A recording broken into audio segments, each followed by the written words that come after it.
Hello and welcome back to Renaissance Man Media. And so, just so anyone doesn't know, because I'm not sure if I've uploaded at this moment while I'm recording this, don't know if anything's been uploaded yet, but I am going through all the James Bond movies and I am watching them, reviewing them again, even if there's some I've seen a zillion times and there's others that I've only seen, well, there's some I haven't even seen.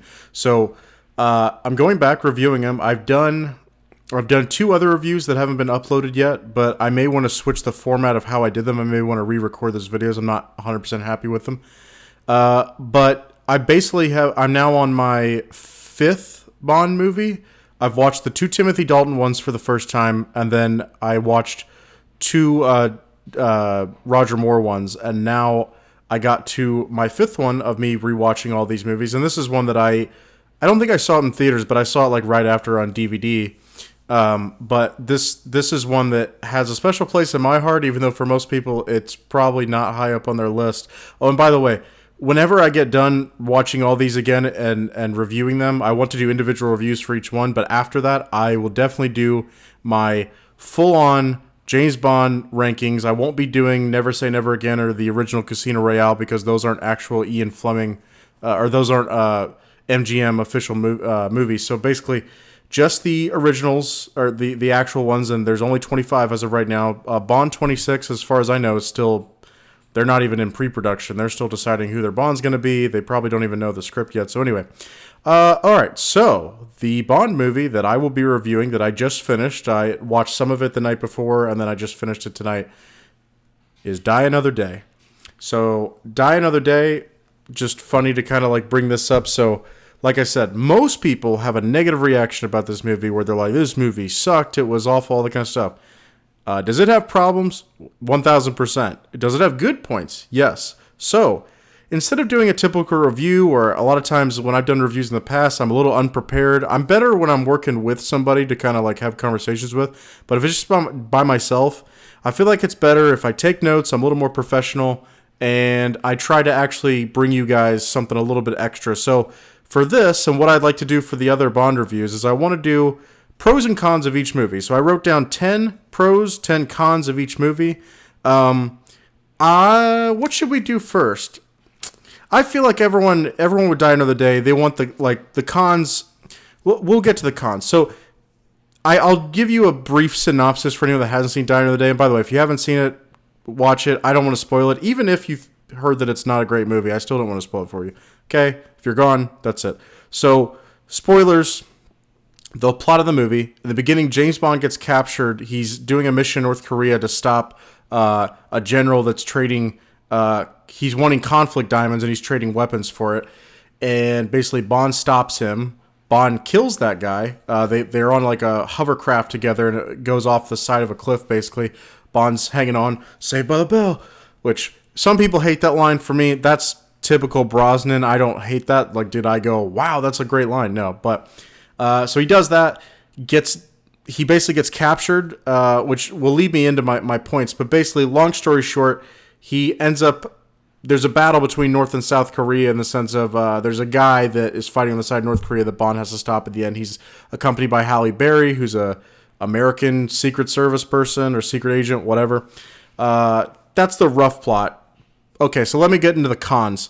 So Halle Berry's character, she gets introduced, I would say, within the first 25 minutes because we meet her when we make it to Havana, Cuba, in the story. I don't think they didn't actually shoot in Cuba, as far as I know. But basically, we meet Halle Berry. She comes out of the water. She's beautiful. Here's what I'll say. I do think Halle Berry's a beautiful woman. I just think the short hair that they gave her, which is I think what she was rocking at the time, and I don't know. She looks great in her swimsuit, but. So I wrote down the flirty dialogue that she begins her opening sequence with is just pure cringe. It's them talking about like you know, Pierce Brosnan's trying to be like, oh, I'm a ornithologist. I'm into birds or whatever, and she's like, yeah, but are you gonna watch the owls tonight? And he's like, no, not tonight. He's like, the animals I'm after. He's like, they won't be out until the morning. He's like, they're looking for their prey, and what do they do until morning? He's like, they feast. Like there's no tomorrow. So cringe, that whole stuff. But I'll just say that initial dialogue of them trying to flirt was bad. When they get in bed together, I never felt the chemistry. So that's another thing that I have on this list is that Bond and Jinx's chemistry, it's just not there in the movie. I know we're supposed to believe that like these two, they really, these two secret agents, their dynamics are great. It doesn't work. I've always found that Bond works a lot better with a girl that's kind of like an average, everyday girl. That I think it's just his main thing is someone that needs him. That's what gets him going. And the girls that he falls for are typically women that need him, that aren't secret, super badass and all that kind of stuff. And vice versa. I just feel like that's the best dynamic that works with Bond. Okay, so her flirting, like I said. The next con for me is the fencing scene. The fencing scene where him and Gustav Graves are going at it. These two, this is the first time they're really getting a chance to talk to each other.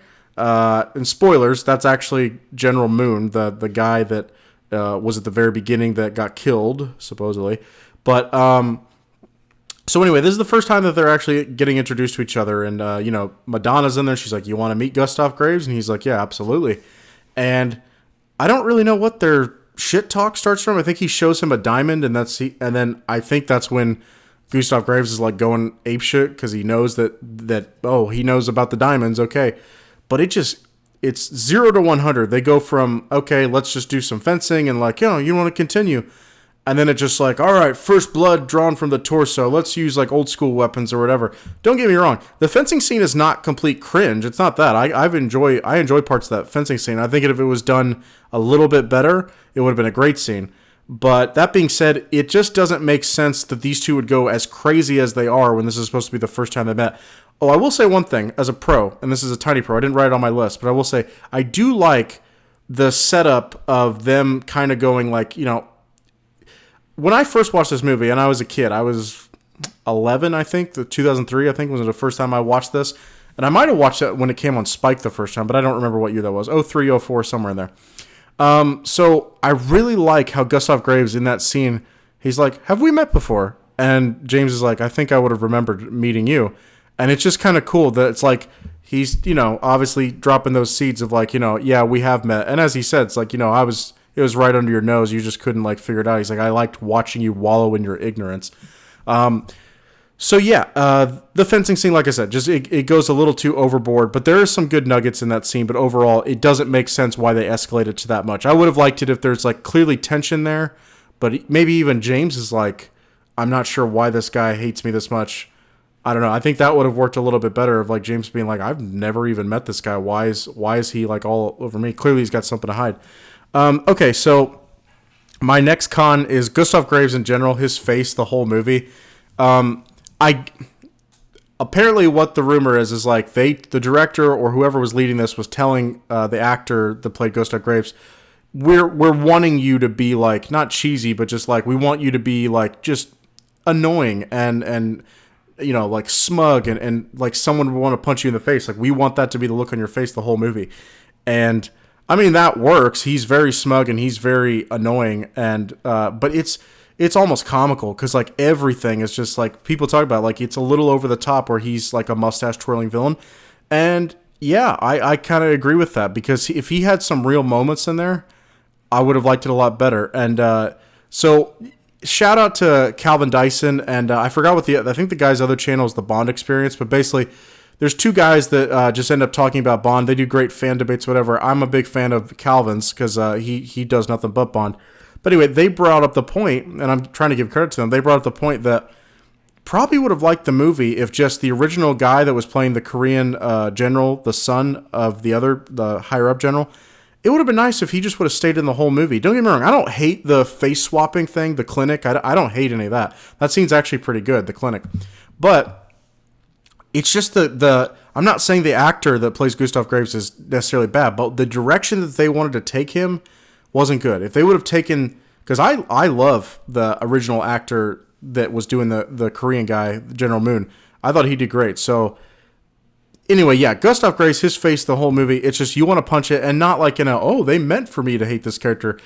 It's to a point where, like I said, it just feels over the top. Like it feels like kind of like the Joker from like a 1960s, 1970s Batman cartoon, where he's like, "Wow, Batman." That's the kind of vibe that I get from Gustav Graves. He's just way too over the top. Okay, I already said Bond and Jinx's chemistry isn't there during the whole movie, which when growing up, I guess maybe I Halle Berry, I know her. She's hot. Like, I thought that worked. But when I've actually gone through and I've watched more Bond movies and then you get to Die Another Day, I think that's another reason why this movie doesn't work. It has many flaws. One of them is the chemistry of the main characters does not work. Okay, the Ice Palace. So some people like this setting. I'm not going to say I hate it. Overall, I don't feel like it works because it doesn't add a whole lot. It's just like, once again, way too over the top.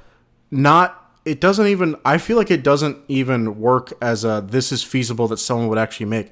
Making an ice palace, even in Iceland, but making an ice palace, I just feel like, what's the point? Why wouldn't you just build like an actual structure? I mean, I guess for them it was like, we can melt it with Icarus afterwards or whatever, but to me, just seems so pointless. The amount of work that would be done, it would just be so much easier to just make a regular building. To just like, let's just build a regular building. Let's not try to do this out of ice. But like I said, there are some cool moments that takes place in it, but overall in general, I just feel like that setting was just kind of like, meh, when is this over for me? Okay, Michael Madsen's character, he's like the head of I guess they say NSA, I'm not sure, but basically, he's the head of the Americans in this movie that's like Jinx's boss, Halle Berry's boss. Michael Madsen, he's in a lot of Quentin Tarantino movies. He feels like he stumbled into the wrong movie. Like, he was meant to be on, across the street at, like, whatever, MGM Studios, they're filming something else. Like, hey, you were supposed to be over here on this set, but instead you're in this Bond movie. It doesn't work. He'll be, he has a moment where he's like telling Bond, like, he's telling M, you think I trust the British? And he's like, you, and he's talking to Halle Berry. He's like, you join him. None of his scenes work for me. I just feel like he's just like a wasted character. But he's in almost every time you see M or they're in like a conference room or something like that, you see him. And it doesn't work. The CGI tsunami, this is probably one of the biggest flaws of the movie. Takes you out of the film. It is as bad as people say. Not one bit of it looks real. There's not one shot of that CGI tsunami that you're like, yeah, no, I could go for that. None. And I give a lot of passes to a lot of films with CGI, like, for instance, off the top of my head, like, I love a movie like Air Force One. There are plenty of shots in that movie where there's showing a plane and it's CGI and it doesn't look that realistic. Now, that being said, I give it a pass because it's 1997. This is 2002.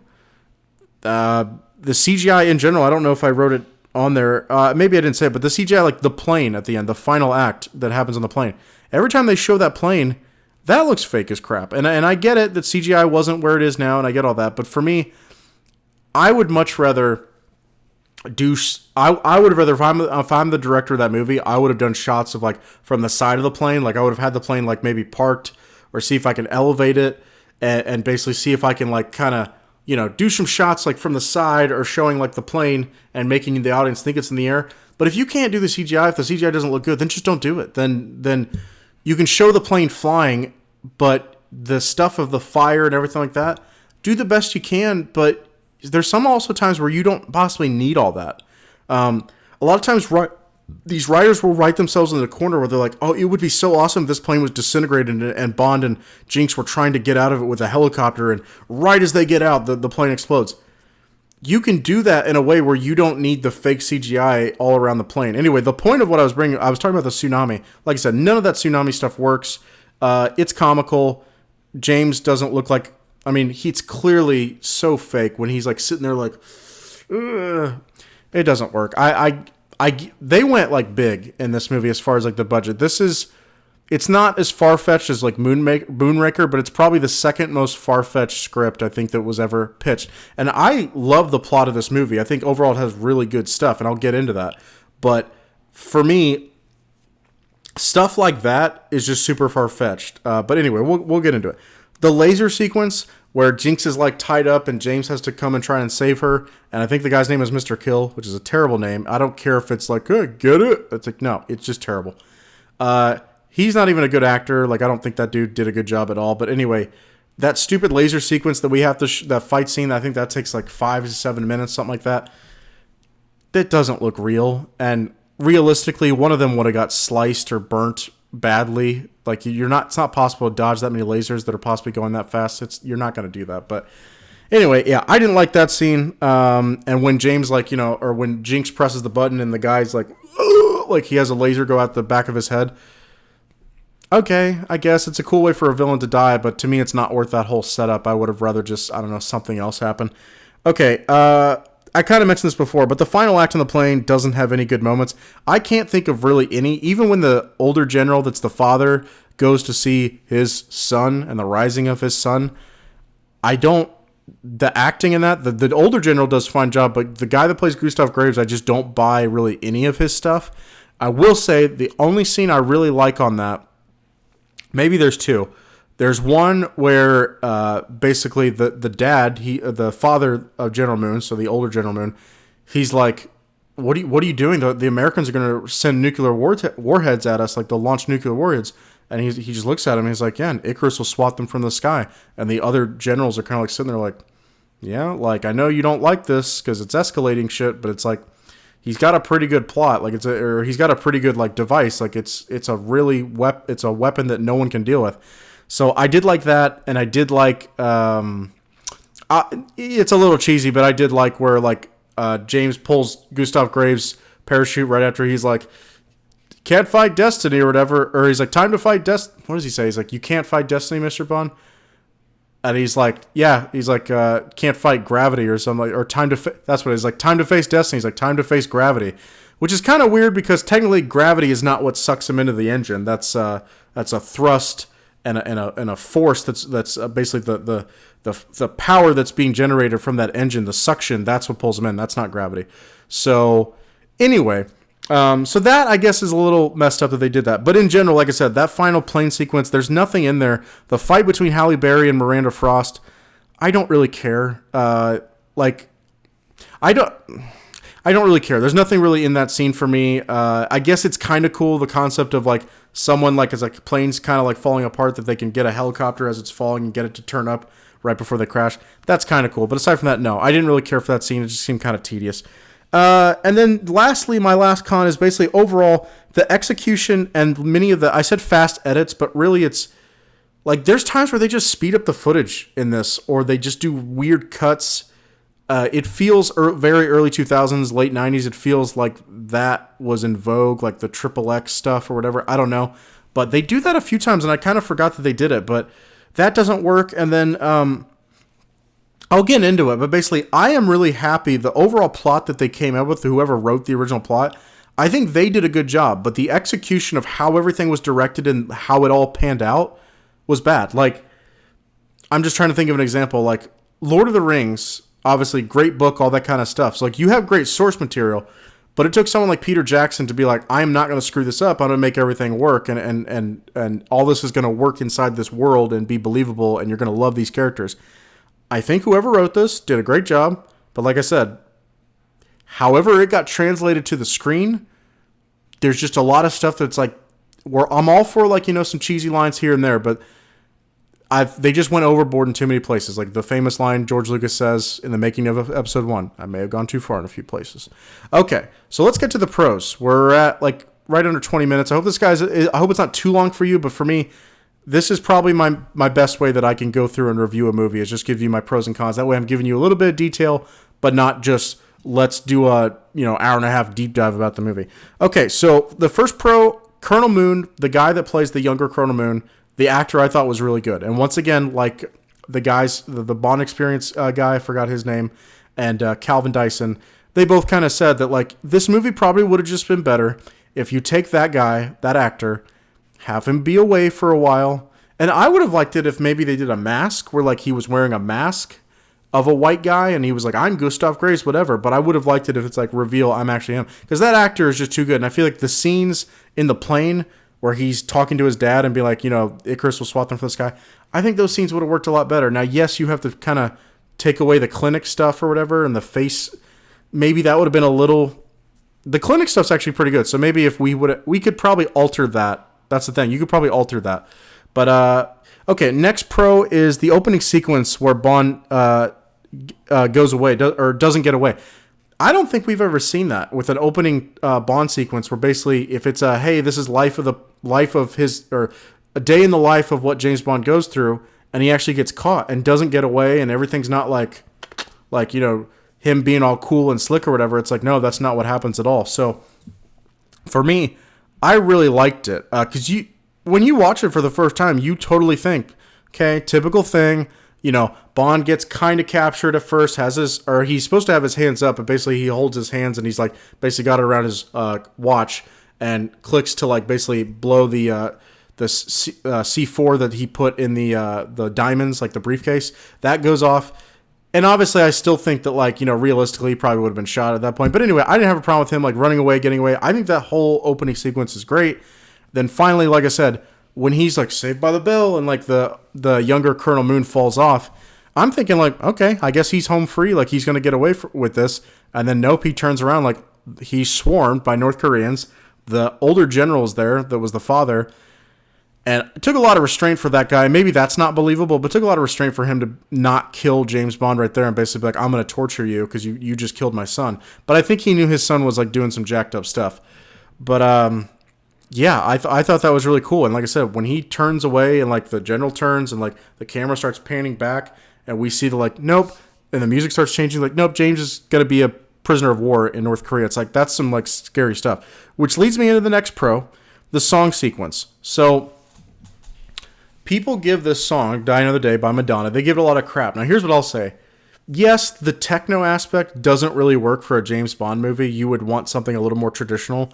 So I would say that doesn't work. I would just like to hear, and it probably exists on YouTube, I'd like to hear someone just like either play a piano, play an electric piano or something, a keyboard, and try to like sing this without the like auto-tune and just do the Die Another Day song. Because I do think the Die Another Day song, not only does it work, like it's literally talking about multiple things. It's talking about like Pierce Brosnan. It's like he's going to live to die another day because it's like all this, him being a prisoner of war, like he's going to make it through this. I mean, it's tough, but he has to remind himself like, I'm going to die another day. And then obviously with the bad guy, and we'll get to it, but like he was supposedly dead and then he goes on to die another day. But also just in general, I don't think we've ever seen a opening, like a song sequence where there actually is something with the plot related to it. I mean, I know in like Skyfall, they kind of show like some phantom stuff of like, Silva, I believe is what they're showing. But that might be it. Spectre, I think if I remember correctly, maybe that opening sequence shows like some Spectre stuff of like Blofeld connections, maybe, but I might be wrong on that. But in general, the opening song sequence never really actually has anything to do with the plot. Like maybe the song does, but the visuals don't really have anything to do with the plot or don't actually lead you. They might show you something like GoldenEye has like, the Soviet, like the part of the flag, their symbol, going up and down or whatever, and guns and stuff like that. But that's typical James Bond stuff. This actually shows you James Bond's like progression of getting tortured. So we don't have to just sit there and watch 5 minutes of him getting tortured to show he's getting tortured. Brilliant to use, and I'm sounding British, but brilliant to use the song sequence to be like, we don't need to actually show all that. We can put this over and show it in like diamonds or whatever, or in ice that's dripping.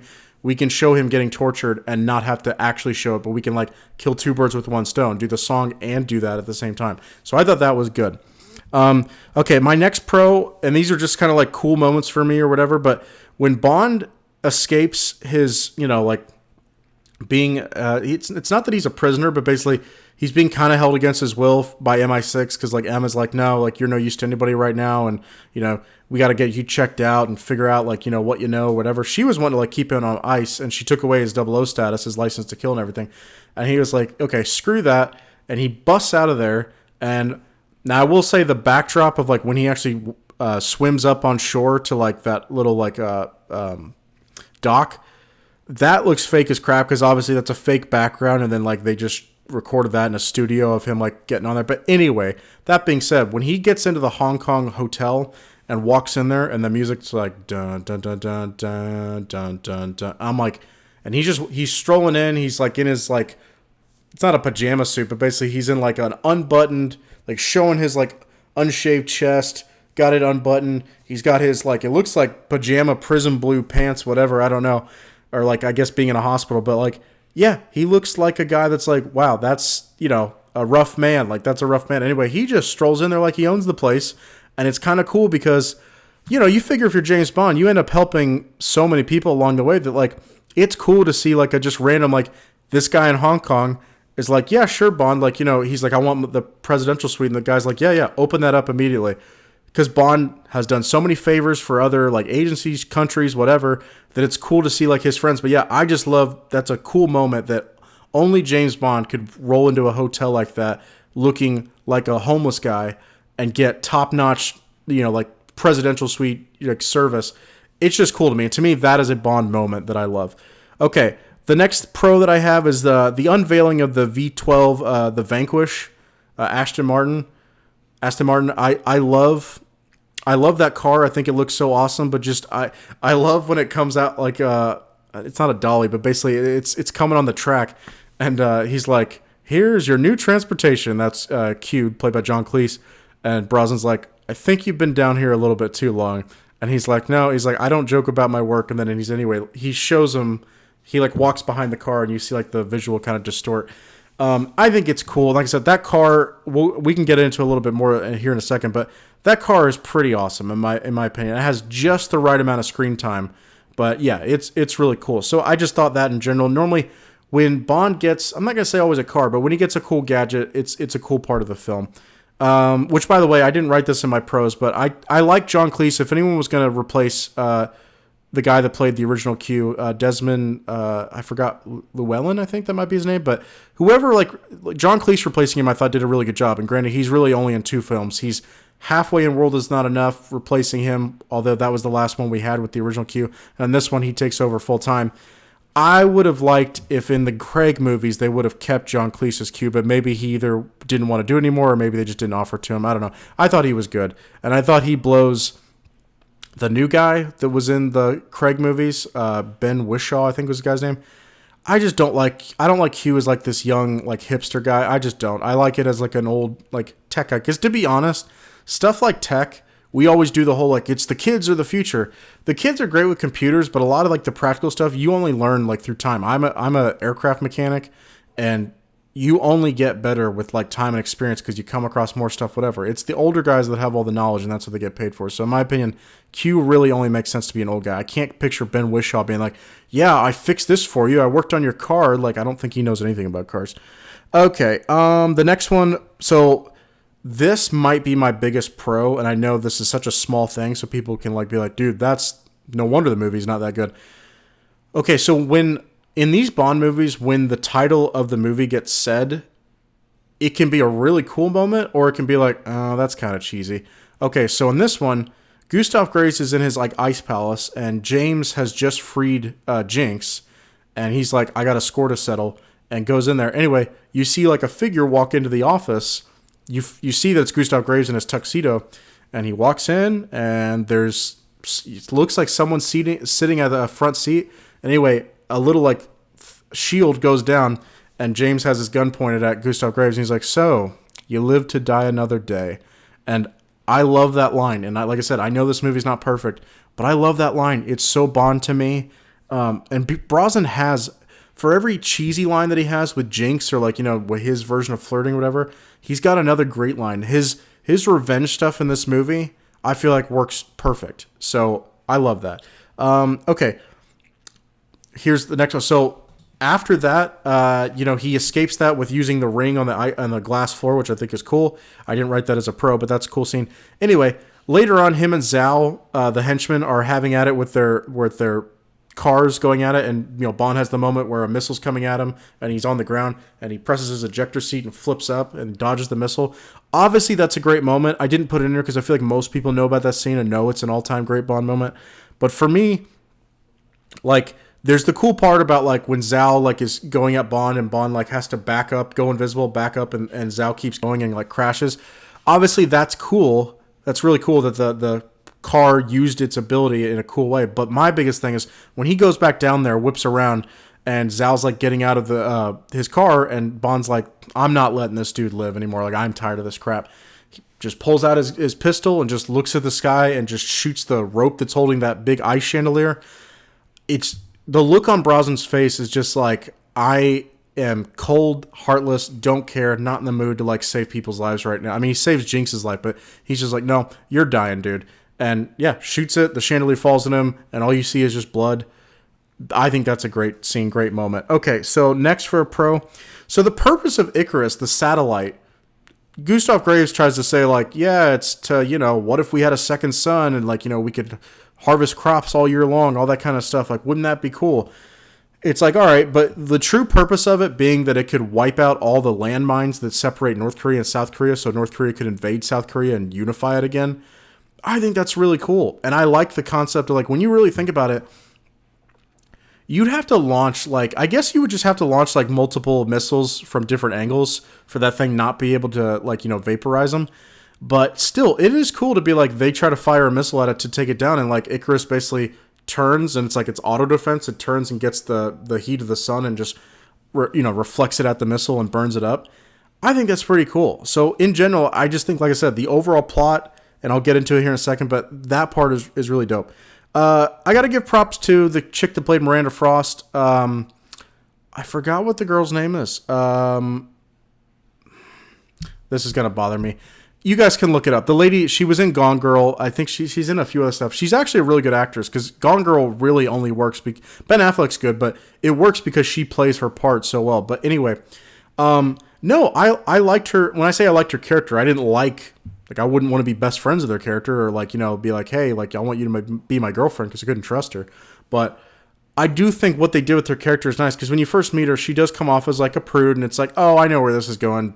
That's the girl that's going to play hard to get, and Bond's going to end up like, taking her home, or, like taking her for the evening. And anyway, they do that eventually, but I do like that her double cross, while people will be like, I saw it coming the whole time. Look, as a kid, when I saw it at like 12 years old, in hindsight, you go, yeah, I saw that coming. But looking back on it, I was like, no, like that actually kind of threw me for a loop as a kid. And I overall, some things are really like so predictable. That one, I was like, I'm cool with it. I didn't think it was like so easily foreshadowed. But her acting, I thought she did a really good job. I don't really feel like she was ever over the top like crazy. I mean, maybe when she's like, I can predict your every move, maybe I would have not had that in there.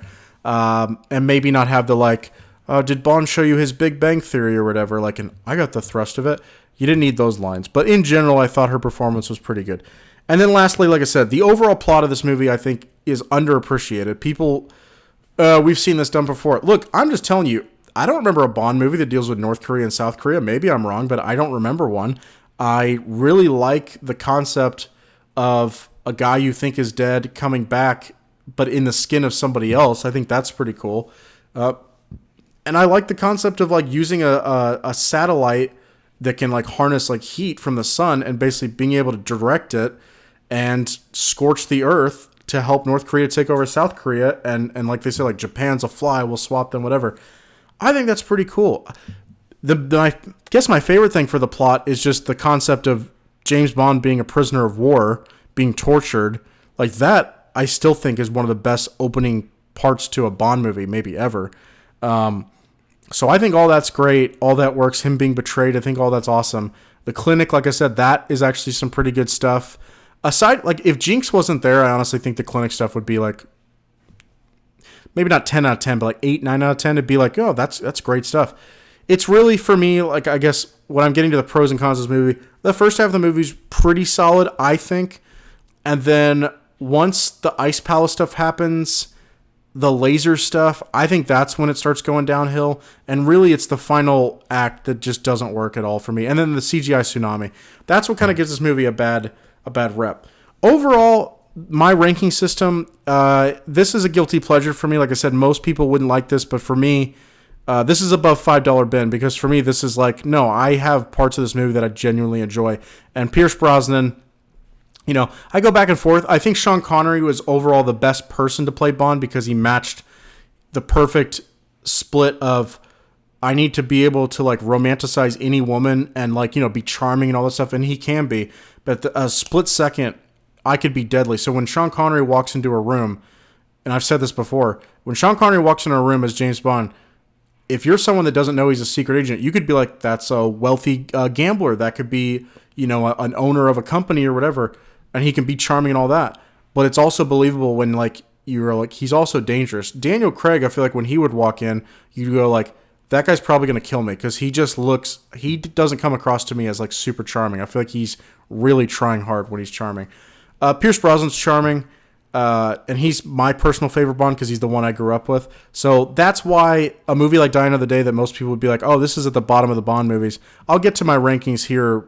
It'll be a couple weeks when I finish all of them. But this movie's not going to rank as low as what most people would rank it. Because for me, it's got a lot of good stuff. And here's the number one thing.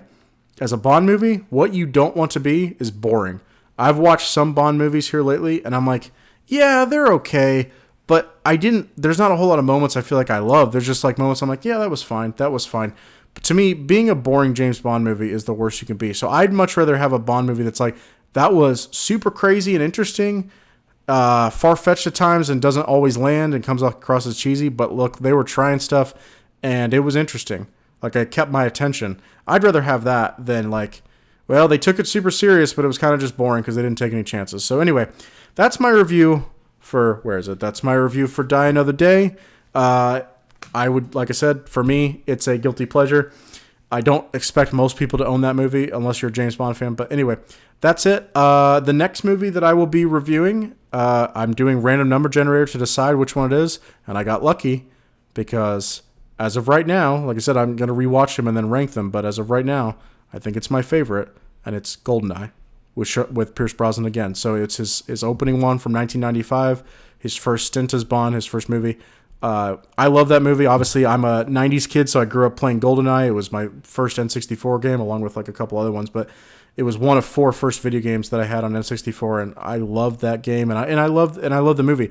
I didn't get introduced to the movie until like I say a couple years after that because I wasn't watching GoldenEye when I was like 5, but I think I watched GoldenEye maybe when I was like 7 or 8, whatever. But I've always loved it. So anyway, I'll get into GoldenEye here later. But anyway, hope you guys enjoy this review, more of a deep dive.